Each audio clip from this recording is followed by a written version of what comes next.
కదలిరా రా కదలిరా మన బీసీ సింహ గర్జనకై రా కదలిరా రా కదలిరా రా కదలిరా మన బీసీల హక్కులకై రా కదలిరా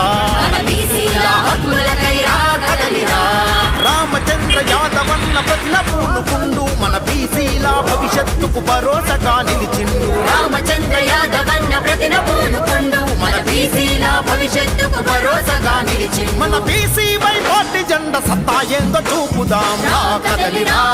రా కదలిరా మన బీసీ సింహ గర్జనకై రా కదలిరా మన బీసీ సింహ గర్జనకై రా కదలిరా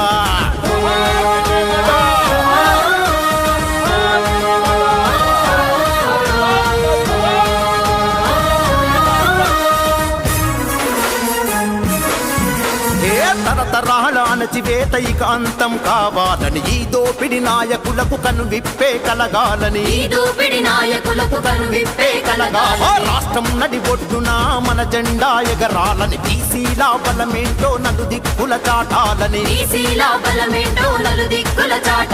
బీసీ రక్షణ చట్టం అమలే చెయ్యాలని 1000 ఎకరాల భూమి బీసీలకు ఇవ్వాలని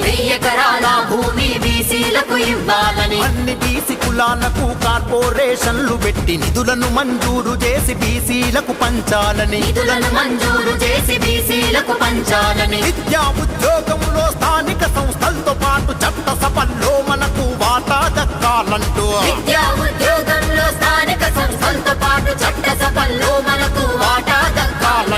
44% రిజర్వేషన్లు ఇవ్వాలని రా కదలిరా మన బీసీ సింహ గర్జనకై రా కదలిరా బీసీ రక్షణ చట్టం అమలు, రాజధాని ప్రాంతంలో బీసీలకు 1000 ఎకరాల భూమి కేటాయింపు, బీసీ కులాల కార్పొరేషన్లకు నిధులు, సమగ్ర కులగణన, విద్య, ఉద్యోగాలు, స్థానిక సంస్థలు, చట్టసభల్లో బీసీలకు 44% రిజర్వేషన్లు. మార్చి 31 లోపు ఈ డిమాండ్ల అమలుపై స్పష్టత ఇవ్వకపోతే ఏప్రిల్ 11న ఆమరణ నిరాహార దీక్ష చేస్తానని సంచలన ప్రకటన చేసిన బీసీవై పార్టీ అధినేత రామచంద్ర యాదవ్ గారు.